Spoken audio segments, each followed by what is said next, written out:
Good morning, everyone. I think the recording in progress is my cue to go ahead and get started. So we'll jump right in today. My name is Diana Stokes. I'm the Early Care and Education Access Project Manager. And today we'll be discussing the Access and Living Wage Proviso.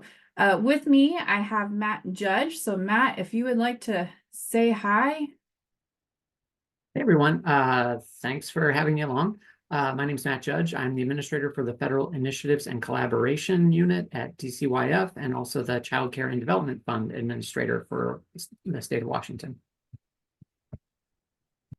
And today we'll be providing an overview of this work. And then at the very end, we would love to have a discussion about how you can help inform this work and what does future engagement look like related to the Access and Living Wage Proviso.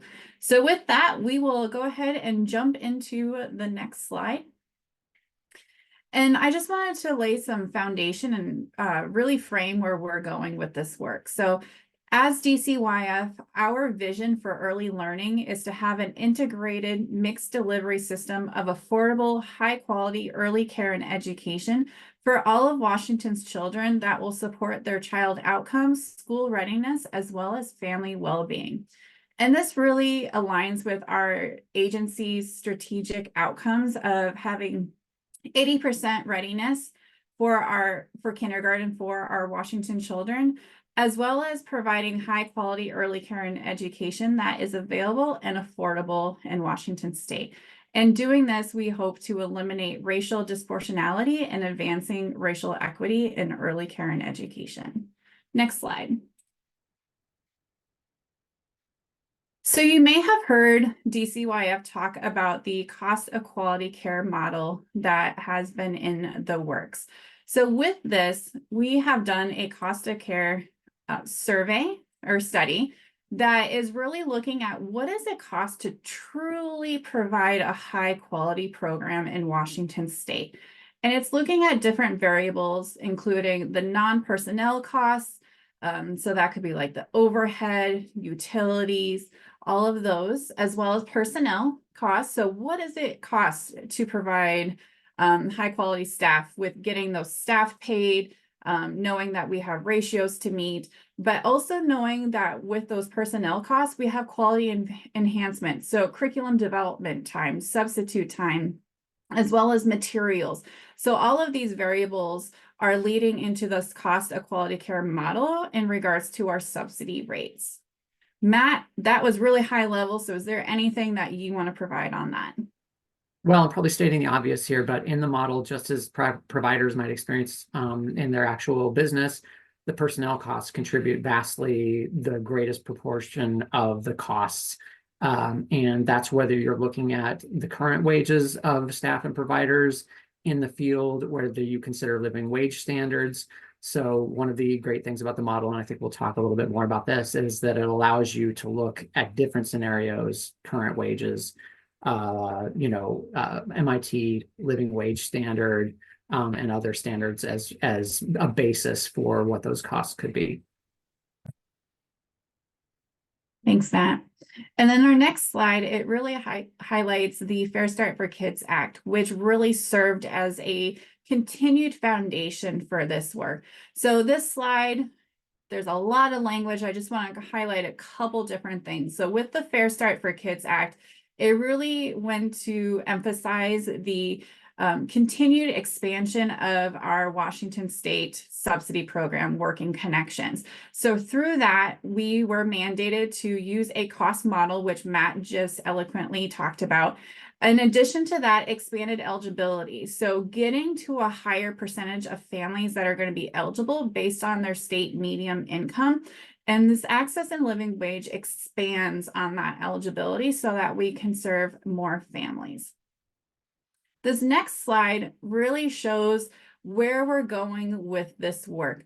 And so we envision that in 2025 and beyond, that in order to implement an integrated mixed delivery system of affordable, high quality care, that we're going to have this cost of quality care rate model. We're going to have an expanded eligibility for working connections. And then ECAP entitlement also allows us to serve more families. And through all of this, with the continuation with the access and living wage proviso, we will be able to implement this mixed delivery system of affordable, high quality care. And so we recognize that the subsidy rates for providers is based on what it should be, what it costs for the quality care. More families will be eligible to access working connections and ECAP. And then we know in order to support these expansions, not only do families need to be able to afford childcare, we also need to provide our providers with a living wage, because they do not get paid nearly enough for their value and what they do for our children. And so this access and living wage proviso work is really going to tie it all together. Next Just slide, to please. Oh, go ahead, Matt. just to underscore what you're saying there, as you may be aware, currently in the child care subsidy program, Working Connections, the base rate is determined by asking providers what do they charge in the private market. But we know that families cannot afford what it actually costs to pay for high quality childcare. And so by moving to a cost of quality care rate model, we're looking at a more logical basis for setting those subsidy base rates. And when you assume a living wage floor for personnel and staff, that translates to vastly increased child care subsidy base rates. So it's a more logical basis for setting those rates. And then if you assume living wage, that means that the rate has to increase substantially. Thanks, Matt. Next slide. Oh, did we miss a slide? Maybe we missed a slide. Okay, sorry. Thank you. So this slide is the access and living wage proviso language. Feel free to read it if it's super exciting to you, but I'll summarize what's on here. So our largest deliverable is delivering an implementation plan to the legislator by June 30th, 2025. And with that, we are making sure it aligns with that cost to quality care rate model. We are working with our partners at Childcare Aware Washington and SEIU 925. And we are also connecting with different groups to find out, what do families want to see? What do providers want to see? What do community organizations want to see within this access and living wage proviso work? And as Matt said, too, really understanding, what does the cost of childcare look like from the family's perspective as well as the provider's perspective. And so this is, again, tied into the work that's happening. This next slide is the timeline. So while this access and living wage proviso is new, the work itself is not new. So I referenced the Fair Start for Kids Act that at the beginning of this presentation. So that was just one component, but realistically, we know this work started even before the Fair Start for Kids Act happened. That was just a great investment in early care and education that kicked us off. Since then, Matt and various members of DCYF have continued to support this work. So that started with the Child Care Collaborative Task Force, really looking at a cost model, getting that complete back in 2022. Matt, as well as Jason from DCYF, really worked hard with Child Care Aware Washington with their early educator design team to provide recommendations on the rate model development, as well as other areas of this work. Then in July 2023, this proviso came to be. And since then, we have not stopped working. It's been very busy since. So Matt worked with the Office of Child Care to ensure that our rate model alternative methodology was approved. Then we launched into 2024 with this cost of quality care rate survey and finding out information. Not only does it serve the work that we're doing with this access and living wage proviso, but it also supports Matt and his CCDF plan that we have to write this year. We are preparing for bargaining to begin with SEIU 925 later next month. And with that, we know with this access and living wage proviso work, that it can't contradict anything that happens within bargaining. So it's great that we have SEIU 925 as a partner during our regular planning meetings.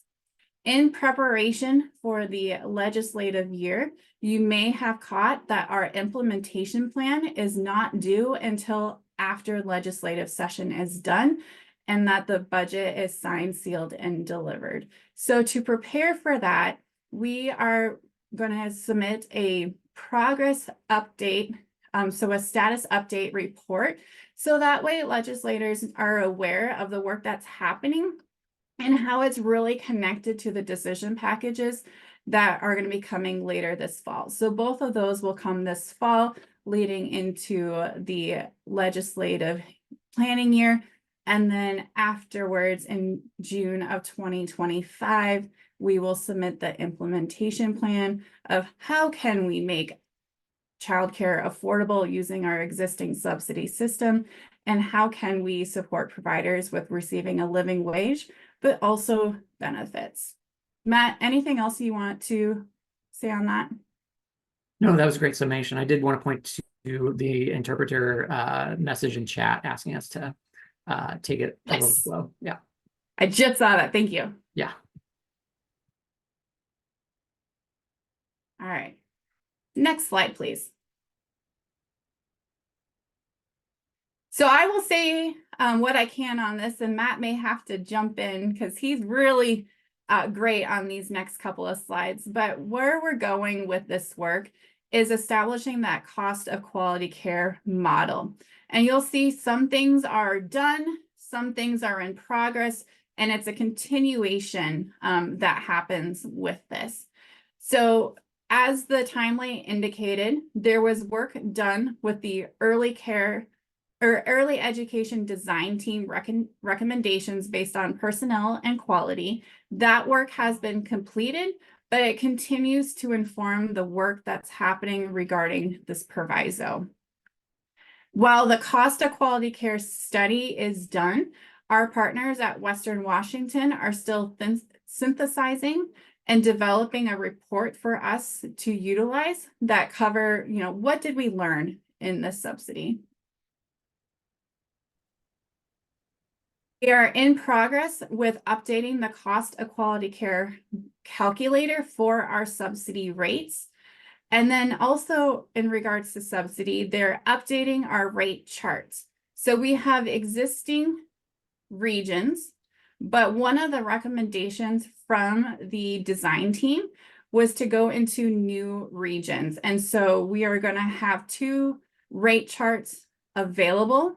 One with the current regions and then the updated new regions that we hope to transition to. Matt, I see you're off mute. Feel free to jump on in. Well, you did a great job. Just to zoom in a little bit more, as Diana indicated, we've had this cost of quality care model since 2022. When we worked with the early educator design team, the goal there was to look at that model. There are several selection points there where you can choose, what is the wage basis, for example, for the staff? What are the number of days of sick and vacation leave that we should hope that a base rate and subsidy would support.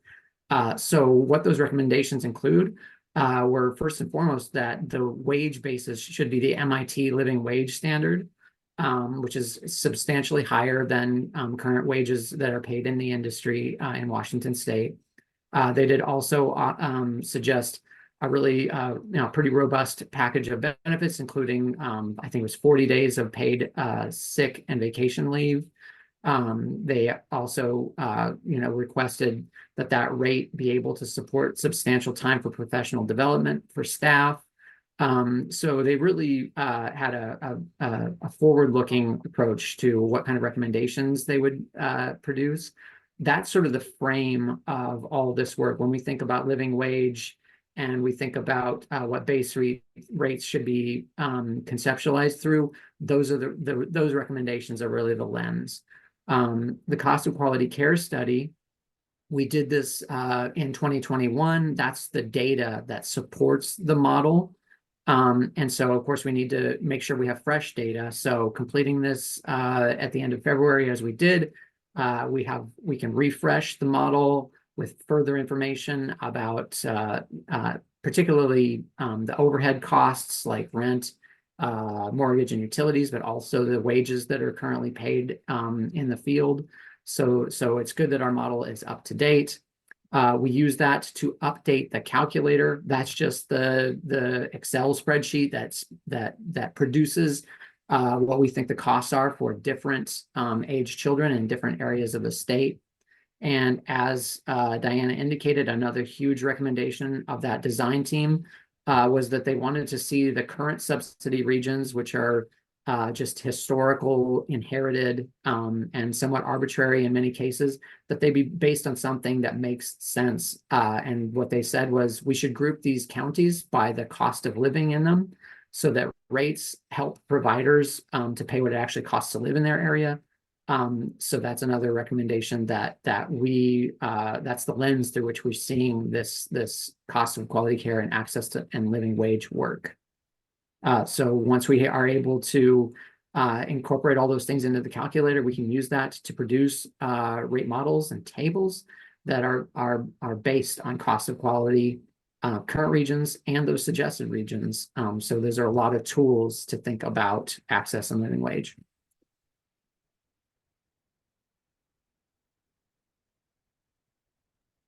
So Matt, Yeah. oh, I was just gonna say, we had a question come up based on what you just said. Can we say more about where the wage data is coming from, if they're real wages or estimates based on what's the best way to describe the MIT data? So the MIT data is based on, periodically updated wages in different parts of the country. And the idea there is that you have a wage floor for positions like assistant teachers that is equal to the living wage standard set by MIT. And then you graduate from there for other positions in the field. In terms of the current subsidy wage data, we ask providers that in the cost of quality care study. So we have updated data for what current wages are in the field in Washington, and then MIT has a schedule of suggested wages. Thanks, Matt. I do want to acknowledge I see some questions coming in, but they are on some future slides. So if we don't fully address your questions, please let us know. So up next is modeling. So the cost of expansion and what does that look like? So as Matt has kind of alluded to, so modeling is going to be done for the cost of expanding eligible population to the 85% state median income. That comes from the Fair Start for Kids Act and the work that was outlined in that legislation. But then we're also going to look at modeling costs for expanding eligibility for families paying no more than 7% of income for care. So those are two different modeling components that are happening.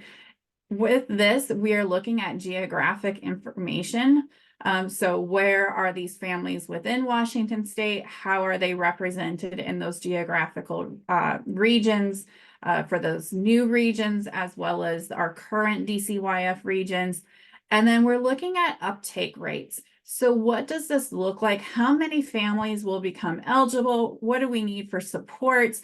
And so when we think about uptake rates, we're looking at the historical subsidy uptake. We're looking at what's happening in other states and jurisdictions when they have experienced expanding eligibility, and in price elasticity. So that's the high level. Matt, for the details.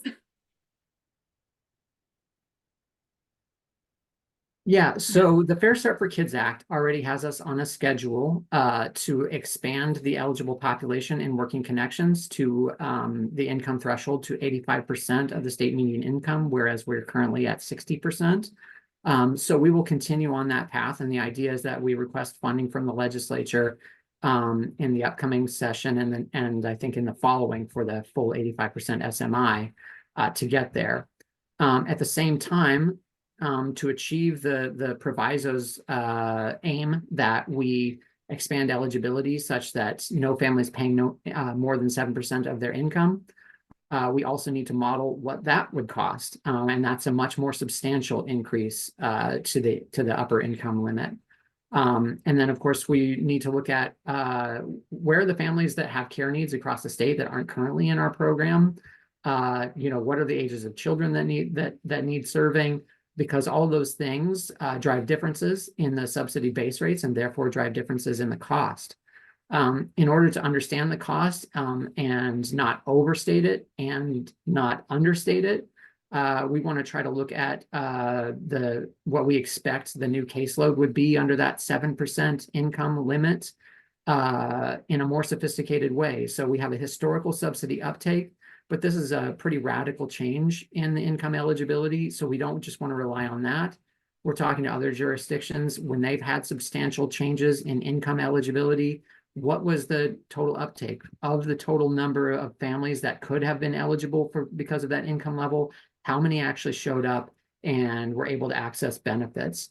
And the other upper limit of that is if you are paying 7% of your income for childcare under this subsidy expansion, but your income is high enough that that amount would actually get near equal to the cost of care, you don't get much benefit out of this at that upper income level. Are you likely to show up and request benefits at that point? Probably not.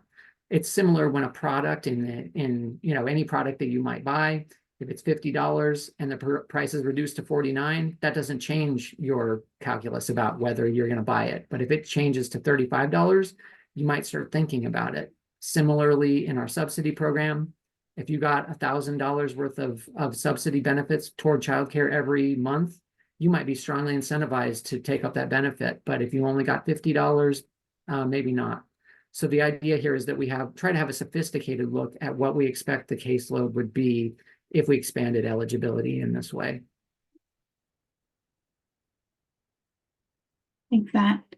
We'll go to the next slide.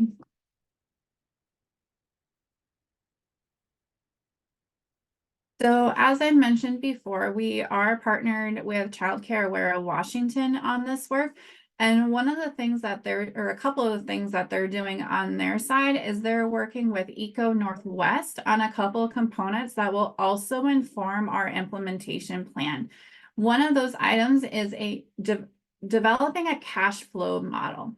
And that's really looking at what does it cost a provider to, when they receive different levels of subsidy rates, what does it really cost? What supports does the provider need to be successful on that? And then the other thing that they're working on is a feasibility study. And that's really saying, what are the identified projected costs to successfully implement this access and living wage proviso work statewide? So I've seen in the chat too, we need more providers, 100%. So what kind of supports do we need bringing on those providers with meeting licensing requirements, early achievers, getting more families in care? So that feasibility study will look at all of that and what will that cost? What does that look like? And then, again, the cash flow model is really going to help inform the provider's perspective, where the cost of quality care study is really focused on what does it cost a family, and then what are the kind of the overall costs. But it doesn't look at the big picture entirely. Matt, anything else you want to add to this slide? No, I mean, just as DCYF needs to understand what the cost is of moving to access and living wage proviso and its standards, we also need to understand how that impacts providers and the sustainability of their businesses. What happens if the legislature funds portions over time and incremental steps? How do each of those incremental steps affect a provider's sustainability? So this is all work to think about how this works in a provider's business model, across the industry. slide really kind of ties it in. So as we develop this access and living wage plan, there's several different components informing this work. And so we just kind of talked about this. This is just really to show the outline of the progression that's happening related to all these different components. So the early educator design team recommendations, we have those fabulous recommendations. They're not going away. We have pocketed them in. And how do we inform, wrap those into our status update and our implementation plan? We have that cost of quality care study that will also continue to inform this. And then all of the work that's happening within the subsidy world of updating that cost of quality care calculator, the rate charts, the rate models, the feasibility study. So this is just how showing the progression. And then after this, that fall 2024, that's where the status update report comes into play, as well as our decision packages. And then again, later in 2025, the full implementation plan. And then as we transition out of the into the cost of quality care rate model, we know that current subsidy rates are based on the 2021 market rate survey. And we recognize that DCYF rates are driving the market rate. And we expect the 85th percentile to lower the comparison to the true cost of quality care. And so we also recognize that our rates currently are on the current subsidy regions, and there will be some adjustments, as Matt mentioned, as we hopefully transition to those new regions. We are currently waiting on the updated data to come back from the survey. And then from there, the calculators will be updated and we'll be able to compare where the rates for 2024 versus where they were at 2021 and 2022. And we recognize that there's going to be a significant increase in cost based on the MIT living wage and the other costs expected. Matt, anything else you want to add? No, Gary was kind of getting to this a little bit in chat too. It's a little confusing. There's 85th percentile of the market rate, and then there's 85% SMI, which is the upper income threshold in working connections.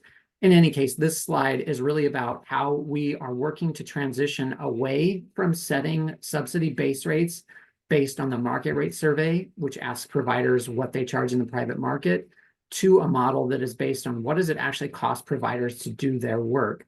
Reason being that the private pay rates in the market aren't sufficient to pay providers and their staff a living wage, for one thing.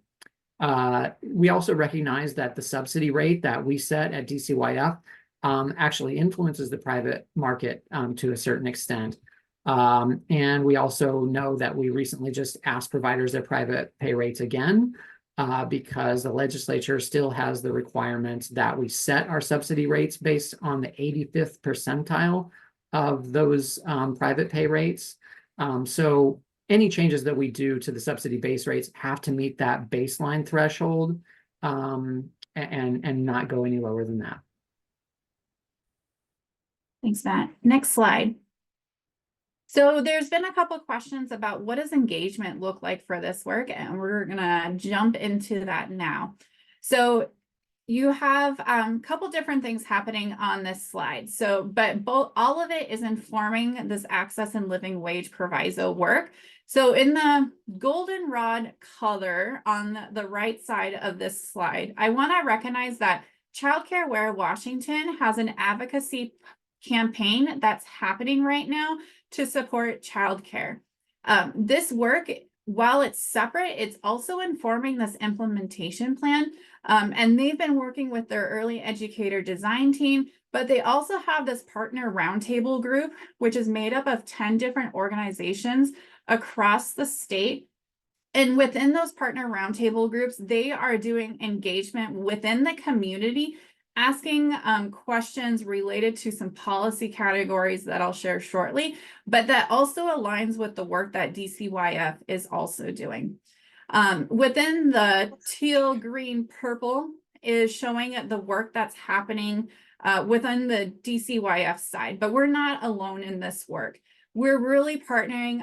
We meet every 2 weeks with Childcare Aware of Washington and SEIU 925 to really talk about what can this look like? Who do we need to engage with? And how do we bring what's happening at that partner roundtable group and figure out what's feasible? How does it fit in? And so that way, when we get to that status update and the full implementation plan, how do we ensure that we are hopefully going in the same direction?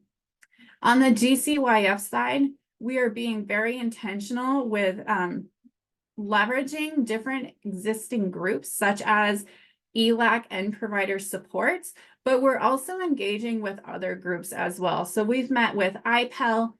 We're also talking with our DCYF staff, recognizing not only do they work within the different systems that we use as an agency, but there are also parents who may have used childcare. They may be grandparents who use childcare. And we want to be really intentional about the expertise and their own personal experiences that they bring to this. Additionally, we are working with parent advisory groups. And then on the next slide, we'll share more about what's happening with the Washington Communities for Children. And I'm going to pause because Colleen. Yeah, I was going to say, I see your hand up. I just wanted to highlight that translation is asking folks to slow down. They are falling behind, and I know how easily that happens, having hosted multiple language ones. So I just wanted to highlight for you that they were needing some time to catch up. Perfect. Thank you. I will pause there and I will catch up on the chat so I can incorporate that in as we go.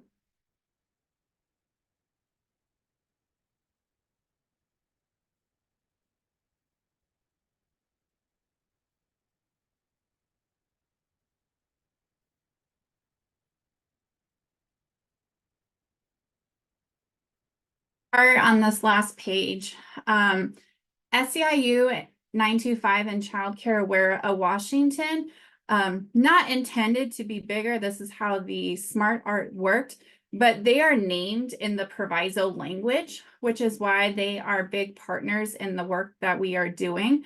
But we've also partnered with Washington Communities for Children for some engagement that they're leading amongst their community. So they are connecting with both providers as well as family members across their 10 regions. They are doing listening sessions, but they also conducted a survey. And that information is going to come back to us in regards to what do families want to see in a system, what kind of care do families look for.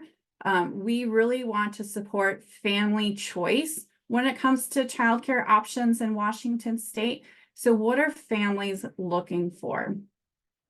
In the listening sessions, they are asking 4 to 5 questions, where the survey is about 20 questions. And really, our engagement goal was to ensure that we are reaching people across the state.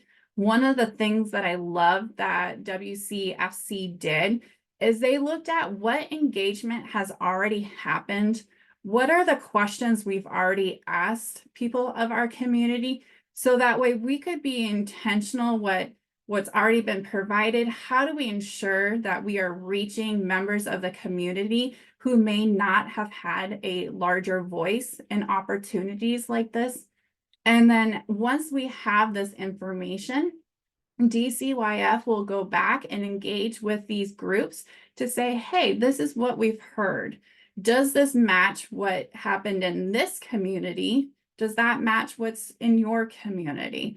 And we hope to do that as well with a future ELAC and provider supports meeting of this is what we're hearing amongst the community in these listening sessions and in the survey. Does this match what you believe to be true within your own community and those that you network with?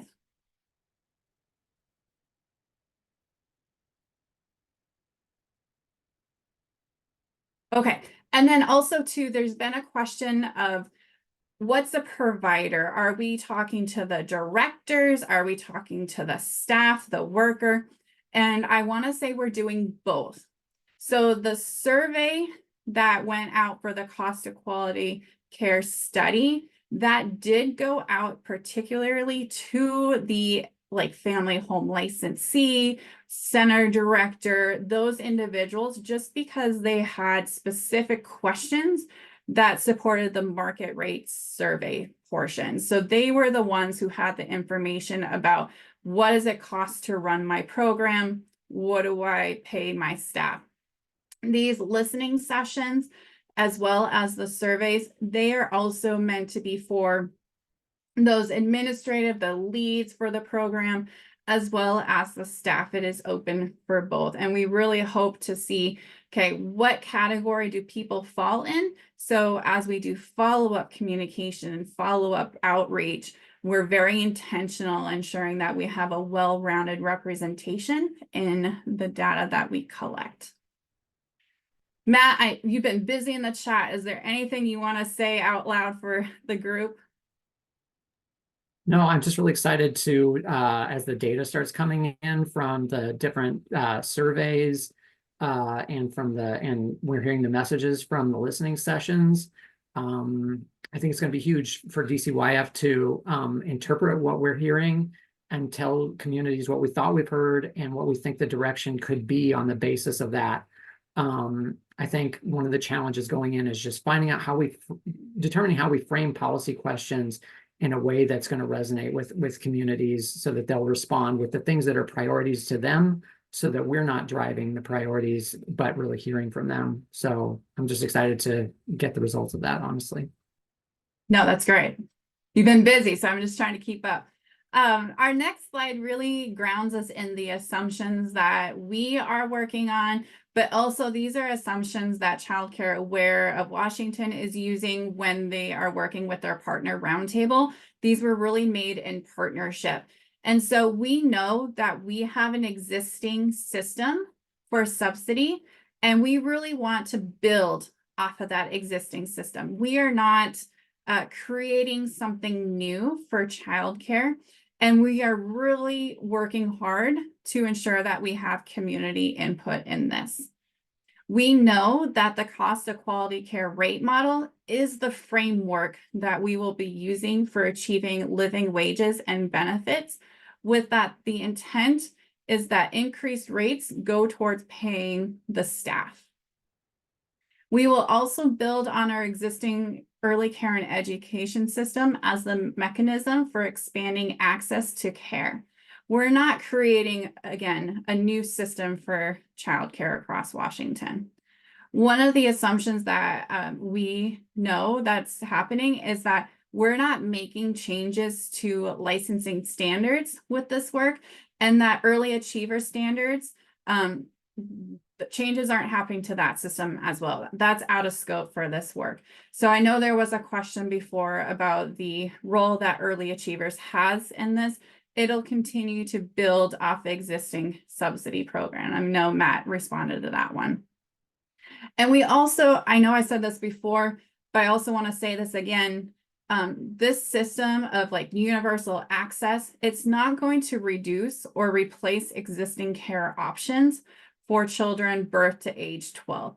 Instead, we hope to expand access to all programs, knowing that we want to maximize enrollment, which also I recognize means we have to have staff to support full capacity, but we also want to preserve family choice. And that's one of the questions we ask too, of what kind of care do you look for when you're looking to put your child in care? What's important to you? So that helps us understand, as we preserve family choice, what's preference. And there are some other assumptions that we work in as well, but those are really the foundation of this work as well. And we know that through the cost of quality care rate model, which again is based on the early educator design team recommendations, that's really the foundation. So there was a previous question of the access and living wage proviso being listed first. Our goal is to build off of those three other buckets of work that was there. So we know that in order to get this access and living wage work happening, that we are going to build off the cost of quality care We know we're going to build off the expansion that's already happening with working connections. And we know that ECAP entitlement is just another way for us to build and expand access to care. So building those three components strongly leverages the work that's happening with the access and living wage. Matt, anything you want to say on this? No, I think you really covered it on this one. Okay. So on our next slide, as we've talked about these policy questions and what are the things that we as DCYF are asking and the partner roundtable through Child Care Aware of Washington, we have these buckets of questions that we're asking. These categories are access and affordability for families, compensation and professional development for providers, facilities, and integrated classrooms and systems. So through these categories, we have questions on what would you need in order to access care? What kind of supports do you need in the application process? What does that living wage look like for providers? What kind of professional development opportunities would you need in order to support additional children, such as special needs care or classroom management or dual language? We're trying to see what do providers need to be successful. Facilities, how do we support more infants and toddlers being in care? Do facilities need supports with converting or adding on to their existing building? And integrated classrooms and systems. How do we build an ECAP? How do we build an Head Start? How do we braid funding? How do we know the type of systems where they can communicate in the future? Maybe we can use AI to support that. So those are the things that we are looking towards. So I'm going to pause there as we have an opportunity for questions. Just to give a preview of what's next after these questions is we really hope to look to you all. I don't have a count on me, Jessica, so I don't know if we want to go into breakout groups or stay as one large group, but we really hope to discuss some questions. And then I want to come back at the end of what does future engagement look like? Do we come to a future ELAC provider supports meeting? Do we have more of these webinars? I really want to just plant that seed. So at the last 10 minutes or so, we can have a conversation. But again, I'm just going to pause for any questions.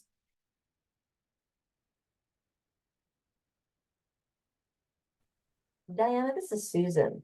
And one of the things that, I've been concerned about for a long time is and we heard about it with regard to the criminal background checks, and there's no discussion here about removing racist policies and practices, and how are we addressing biases, and there's nothing about that in this conversation. And I think it's one of the things that is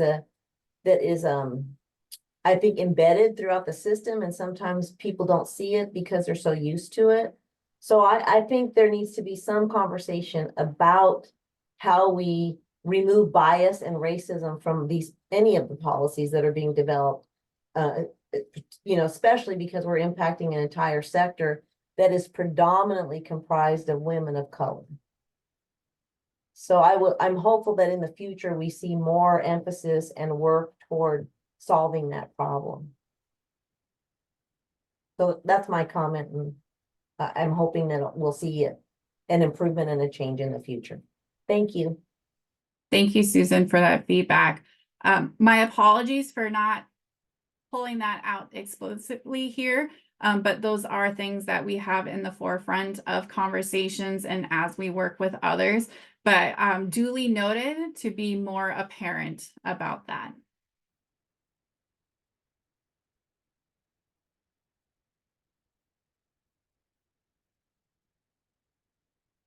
And I just want to call out a couple of the questions in case you're not monitoring chat. One of the questions is, how do after hours work into this? You know, are we looking into that and figuring out how that fits in? And yes, we are gathering information about after hour care and what does that look like, supports needed. So thank you, Matt, for expanding on that in the chat.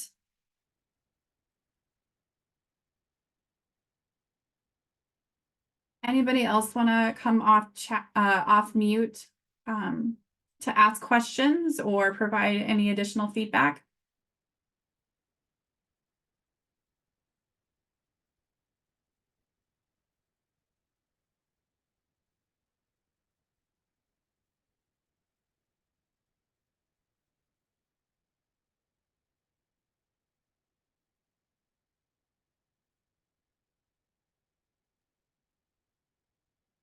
I have a quick question, Diana.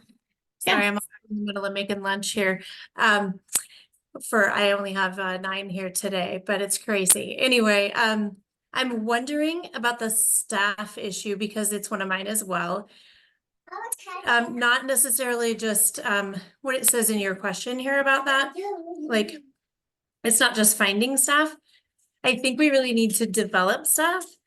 And I know I'm working with our local high school on adding a CTE program.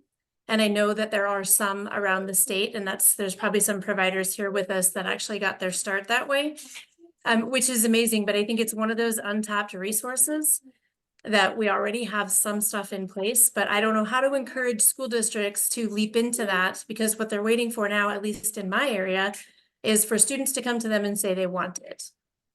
But I feel like they don't even know about it, because when I've gone and talked to like the financial literacy class, I have kids like chasing me down the hallway trying to get my phone number. How can I come and work for you? What do I need to do? So like clearly there's an interest. No one's even broached the subject with them. So I'm wondering if we're getting the public schools or other schools involved in that process. That's a great thing. I was the person chasing down to Janelle, so I understand. I actually just had a conversation with Michelle Spencer at OSPI last week when I was at a conference, and we are connecting and to have that exact discussion of how do we really connect high school students, not just ones that are, you know, taking the child development class, but what are the opportunities there to get their interest, provide them the resources that they need to be successful. So when they turn 18 and they graduate high school, they can come in as an assistant or lead teacher, but how do we encourage them to get their start as an aide? And so I appreciate you saying that. I would love to follow up with you to get how are you coordinating with your local school, so that way we can expand that on a statewide. But that is a conversation that we are trying to have. Yeah, Gary, some people unfortunately are moving away from it. Michelle and I are hopeful that we can bring it back and provide new life, because I also want to say, coming from a family home mother, provider mother, as well as growing up in the programs and providing care myself, you know, it's not just about finding new staff, it's also about retaining existing staff in the hopes of transitioning to living wages and having benefits. My goal is that we're able to not only recruit new staff, but we're also able to retain those that we have, because they provide invaluable experience, as well as just they build our culture of a warm, loving environment for our kiddos. Senator Wilson.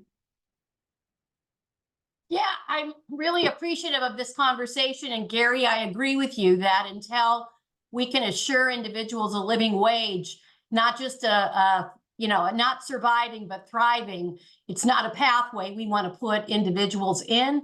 And at the same time, I'll say our heritage language programs are an incredible pathway for young people. And you partner that with the seal of biliteracy and how important that is. Those two things are incentives for young people. And again, we think about home language and the importance of home language in early care and education. So oftentimes, I know Highline has a early learning heritage language program, but most of them are moving young people into K-12. And so it is something we can think about as we're looking at pathways. Where do those pathways start? And clearly pre-kindergarten.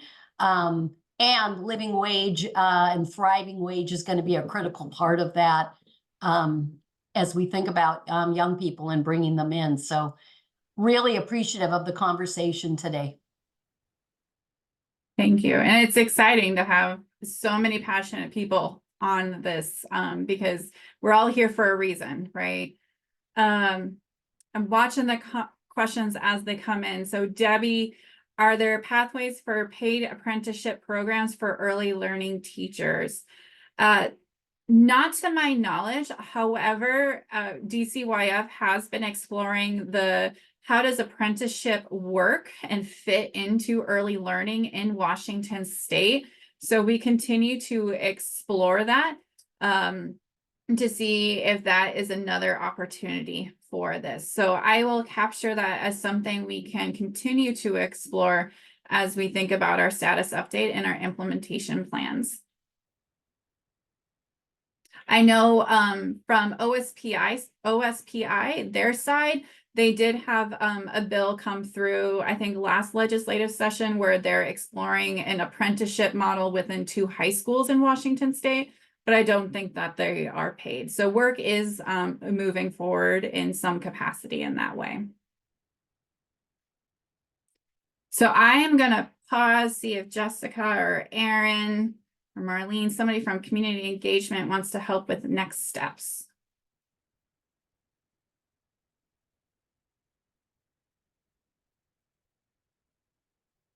Are you talking about getting into breakouts? Yes. For sure. Jessica can help support that. How many people per group? Or how many groups should we go into? Now you're Man, going to repeat that, Jamie. I know it. Are you kidding me? Jesus Lordy. That was so beautifully well said. Can you say it again? Come on. No, it was great. Thank you. Oh, There Brittany are may folks have who a... have they have note takers here that are likely recording this meeting too, if you would like to reach out to those folks to get that. Okay, I want that. I want all of that. I need that statement. Yes, that was well said. Thank you, Jamie. And I have to say, I felt that so much because my kids would get sick, and as a provider, I couldn't take a day off because I wasn't getting paid PTO and I couldn't afford not to work. So yes, that is definitely something we are considering as we have these conversations. So thank you for putting it so beautifully. All right. For the sake of time, I'm going to kind of keep moving through our breakout groups. So that was group 4. Any volunteers from one of the other groups, or we'll just start calling numbers?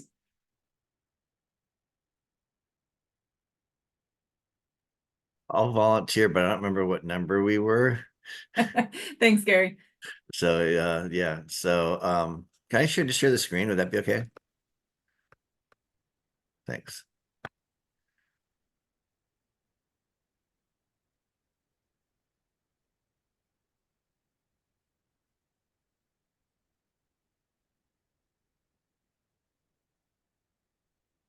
So the facilities fund, the issue was around the difficulty with applying for the grants, particularly for smaller providers. They felt like the questions were difficult. The successful applicants were professional grant writers. So either make the process much simpler or make grant writers available to folks in smaller settings.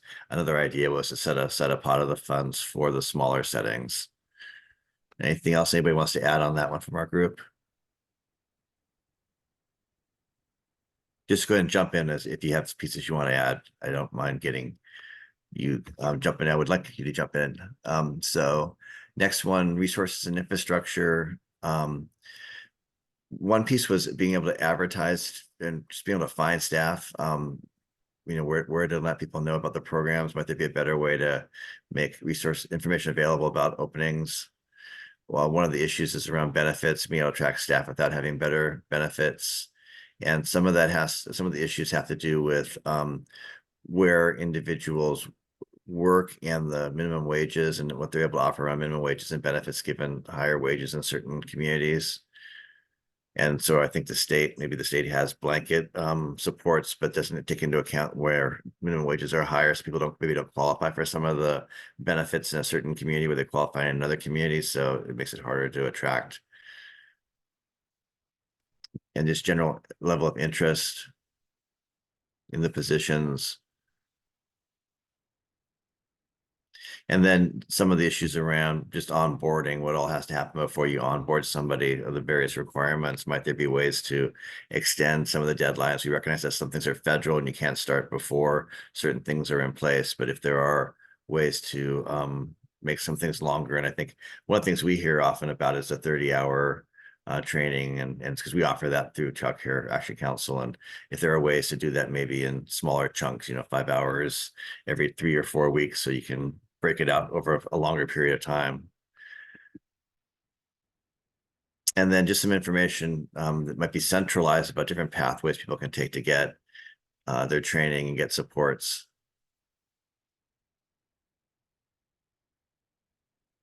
Final one was what supports and resources for infants and toddlers, and just the cost for offering infant and toddler care is so much higher than preschool care, that if there are ways to underwrite that system to a much greater extent than it's currently being done. One of the other things is around toddlers and staff working with toddlers and burnout. Oftentimes, maybe preschool teachers are put into the toddler room and don't have the skill set to work with that younger age group. So some support around developmentally appropriate practice with the preschool teachers who maybe are moving down, and then some ways to, if possible, to provide some relief to the toddler teachers. That might be increased breaks, or a few hours in that particular classroom. So just somehow to try to reduce the burnout for staff. Anything else y'all want to add here? I'll stop sharing.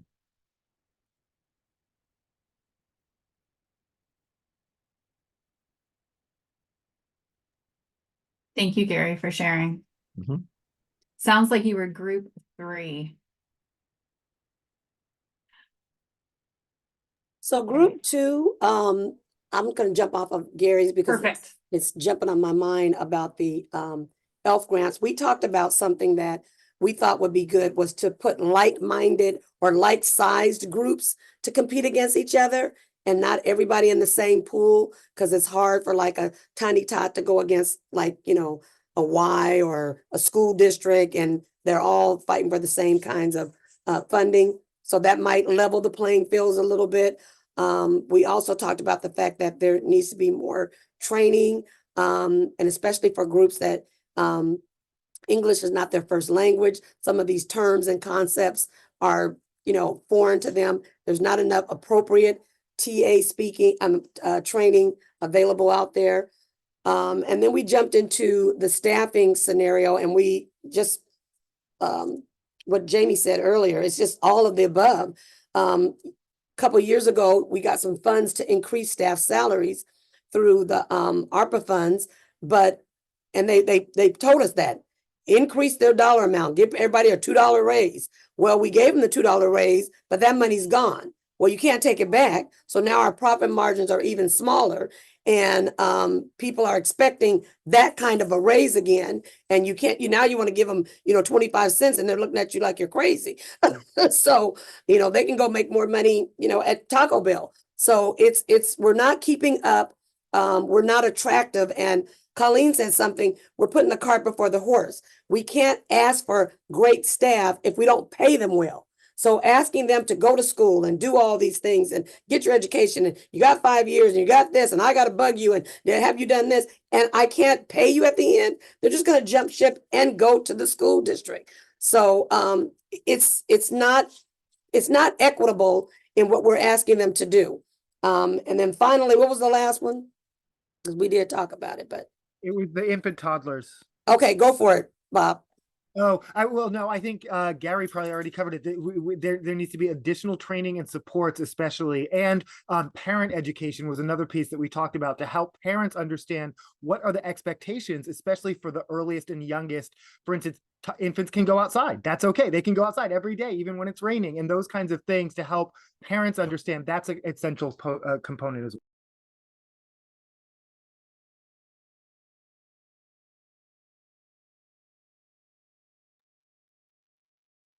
Thank you, group two. I'm sensing a theme amongst all the groups. Group one was our Spanish group, but I don't know if through the interpretive services, the way that Zoom is set up, that we are able to connect with them directly on this. So as we I might try be able to help. Okay, that would be fantastic, Leslie. Si hay alguien del grupo 1 que les gustaría hablar de lo que hablaron en su grupo, les ayudo a que lo comuniquen con los demás proveedores en inglés. Okay, I think I'm going to. Bueno, voy a hablar. Déjeme pongo en español. Okay. Sí, hablamos de la pregunta 4. So we talked about question 4. Me parece que era de cómo atraer a más personas, o no, cómo trabajar con niños, con los bebés. Lo que How to nosotros, work with the babies. Lo que nosotros pedimos que el pago de bebés sea más alto, no sea nada más un mínimo arriba de los toddlers, porque trabajar con un bebé requiere de una persona, atender al bebé en todas sus necesidades. Y a veces si estás trabajando con un bebé o 2 bebés más 4 niños más, tú como proveedor individual es demasiado trabajo, por eso muchas proveedoras no están aceptando bebés, porque el pago es demasiado bajo. So they spoke about how the compensation for infants needs to be higher than just a little bit above toddlers, particularly because when a teacher is working with just 1 or 2 children, we're talking about all of their needs. Infants can't be as independent. So you're attending to all of their needs. And if you have even just 4 more children, it creates an environment that's a lot more difficult. And so they feel that the compensation needs to reflect the kind of work that they do individually with the babies. Aparte de que se debe dar un grant para comprar todo el equipo que necesita un bebé, desde corral, silla alta, todo lo que el bebé necesita desde, tenemos recién nacidos a veces hasta el año o 18 meses, y ya después que el bebé cumple esa edad o se retira, pues esos materiales, ese equipo ya no nos sirve a nosotros, ya tenemos que comprar nuevo para otro bebé. And there should be grants available for the equipment that is given for infants, because from playpens to high chairs to tables, a lot of times if you keep that equipment for when the child does age up into your toddler years, a lot of that equipment's not going to last you to the next baby. You often need to replace that equipment for the next baby that comes through. Aparte tenemos que comprar un currículo para trabajar con infantes, que los currículos no cuestan barato, están arriba de $2,000, y tenemos que comprar currículos para diferentes edades. Plus, curriculums for infants are quite expensive. We're talking about over $2,000, and these are not inclusive to other age groups. And so then we have to then not only buy that curriculum, but specialized toys to go with the infants. Y pues sí, necesitamos tener a un personal exclusivo trabajando con esos bebés, más aparte el proveedor trabaja con otros niños, pero sí necesitamos también a esa persona que va a trabajar con nosotros, pues darle sus beneficios, darle un buen pago para que quiera trabajar con niños. Por eso muchos proveedores no están aceptando bebés, y hay una carencia grande de quien acepte bebés, porque no nos resulta lo que nos pagan los precios. Nosotros salimos poniendo dinero. So it really comes down to the fact that whoever works with the baby is working just with the babies. And apart from that, they end up having to hire additional staff to work with the rest of the children. And apart from that, the amount of money that they make from accepting babies doesn't equate out to what they're putting into it. Often they're putting in more than what they get compensated for the babies. That's why a lot of providers will not accept babies. And it's difficult to find locations apart from. ¿Cuál fue la última parte que dijo Gloria? Que es difícil encontrar proveedores que quieran trabajar con bebés y hay mucha necesidad de familias buscando quienes cuide sus bebés. And there's a lot of need for providers who will accept babies. De ahí teníamos la pregunta, me parece, la 10. No recuerdo cuál era Era la la 14. pregunta. Ajá. ¿Cuál era la 14? Sí recuerda teníamos la 4, la 10, me Cuatro. parece que la 12 y 14. 4, 10, 12 y 14. Correcto. ¿Cuál sería la 10?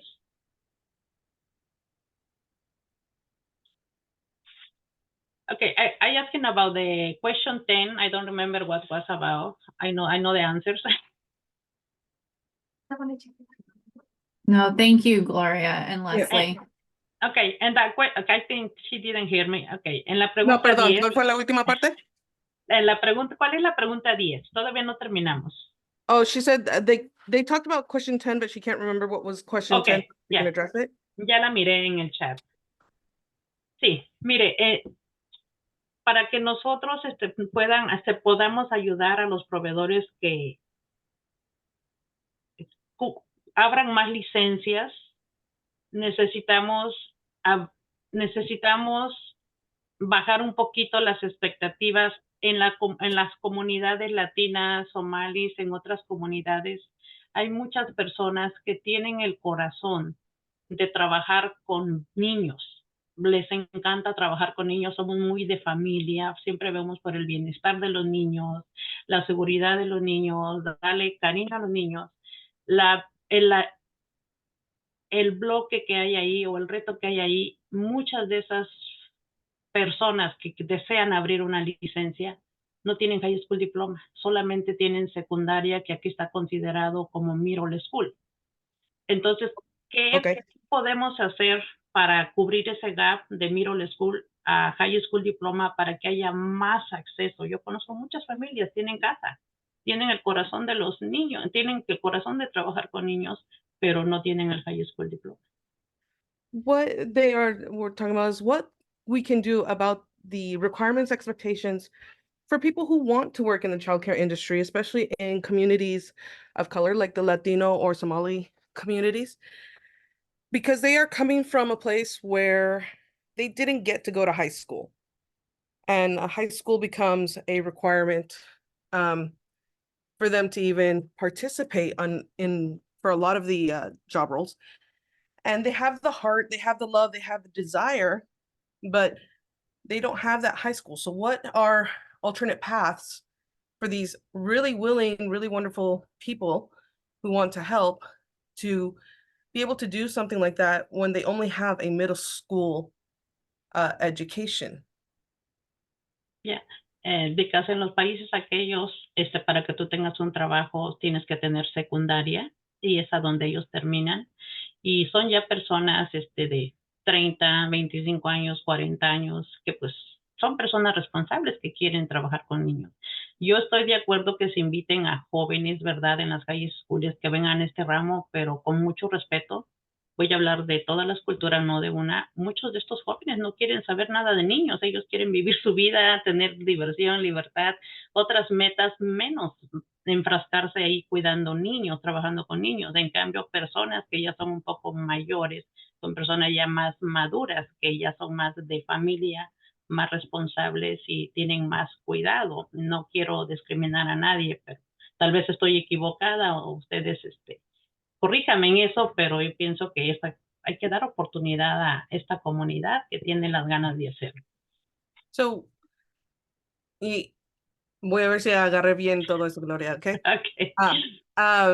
What she is saying is we have, we're not talking about young people either. So we're talking about even people from 25 to 45 who are people that, they have houses, they have established lives, but their education level is just like about secondary from the foreign country.